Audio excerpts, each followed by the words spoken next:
ہمارے یہاں ایک عام سے بندے یعنی ایک آرڈنری بندے کے پاس کتنی پاور ہوتی ہے؟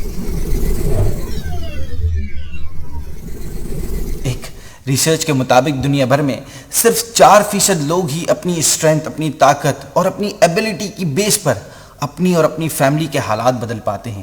یعنی 96% غریب فیملی میں پیدا ہونے والے غریب ہی مر جاتے ہیں. وہ لوگ سوسائٹی میں اپنا کچھ کردار ادا نہیں کر پاتے، کچھ ڈال نہیں پاتے سوسائٹی میں. لیکن بعض لوگ اپنی صلاحیتوں اور اپنی ہمت اور حوصلے سے زمانے کی تمام ریسرچ اور سروے کو غلط ثابت کر دیتے ہیں. ایسے ہی غریب گھرانے میں پیدا ہونے والے یتیم بچے نے کیا، جس کا نہ کوئی مضبوط فیملی بیک گراؤنڈ تھا، نہ کوئی پولیٹیکل کنیکشن تھے اور نہ ہی کوئی بینک بیلنس تھا.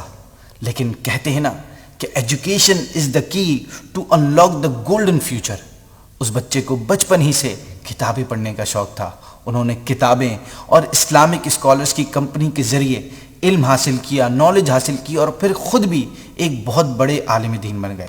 وہ سوسائٹی میں پھیلی طرح طرح کی برائیوں کے خلاف اکیلے ہمت کر کے کھڑے ہو گئے. ان کا میسج ان کے شہر میں پھیلا، پھر شہر سے ملک، اور آج all over the world in کی دعوت کی بدولت اسلام کا جھنڈا بلند ہو رہا ہے اور گناہگار اپنے گناہوں سے توبہ اور غیر مسلم اسلام سے وابستہ ہو رہے ہیں. اسلام اور سنت کے پیغام کو پھیلانے کے لیے اس شخص نے بسوں، ٹرینوں میں، حتیٰ کہ پیدل سفر کر کے اسپیچز کی.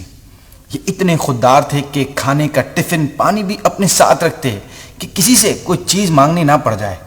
مسلمانوں کو تکلیف سے بچانے کا جذبہ اتنا ہے، کیا فرماتے ہیں کہ اگر مجھے کوئی شہید کر دے تو میں نے اپنے قاتل کو بھی اپنا حق معاف کر دیا. انبلیویبل. شروع میں اس نے لوگوں کی گالیاں سنی، جھڑکیاں بھی برداشت کیں، مگر وہ اپنے ویژن میں ڈٹے رہے اور آج ان کی آرگنائزیشن دنیا بھر میں قرآن اور حدیث کی دعوت کو عام کر رہی ہے. ان کی بنائی ہوئی اس آرگنائزیشن آج سالانہ ہزاروں حافظ قرآن اور اسلامک اسکالرز دنیا کو پرووائڈ کر رہی ہے.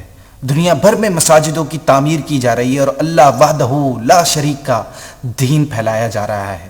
اس مرد کلندر کی بنائی ہوئی اس آرگنائزیشن ریلیجیس ورک کے ساتھ ساتھ فلاحی کام یعنی ویلفیئر ورک بھی کر رہی ہے. مستحق افراد میں راشن، کھانے اور کیش کی تقسیم، پاکستان کو تھیلیسیمیا سے پاک کرنے کے لیے تھیلیسیمیا فری کیمپین اور ایئر پولوشن سے بچانے کے لیے گرین پاکستان جیسی کیمپینز جاری ہیں. اب ذرا دوبارہ پیچھے آئیے اور غور کیجیے. یہ سب کارنامہ ایک سیمنگلی آرڈنری غریب گھرانے سے تعلق رکھنے والے شخص کا ہے. اس کی کامیابی کا راز کیا ہے؟ What is the reason behind his success?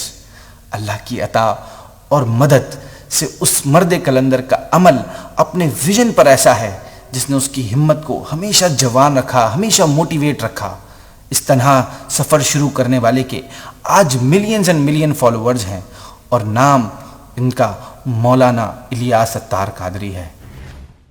اگر کوئی انسان اپنا ذہن بنا لے کہ وہ کچھ کرنا چاہتا ہے، وہ سوسائٹی میں اپنا کچھ کردار ادا کرنا چاہتا ہے، اور اگر وہ اپنا مائنڈ سیٹ بنا لے کہ کہتے ہیں نا کہ if there is a will there is a way، تو وہ کر ہی جاتا ہے. اگر آپ کچھ اچیو کرنا چاہتے ہیں، آپ کچھ کام کرنا چاہتے ہیں، کچھ بڑا کرنا چاہتے ہیں، تو بس ذہن بنانا ہے، اپنے آپ کو موٹیویٹ رکھنا ہے اور ایک ٹارگٹ سیٹ کرنا ہے، ایک ویژن بنانا ہے، تو آپ بھی وہ سب کچھ اچیو کر سکتے ہیں جو ایک انسان اپنی زندگی میں چاہتا ہے، کچھ بڑا کرنا چاہتا ہے.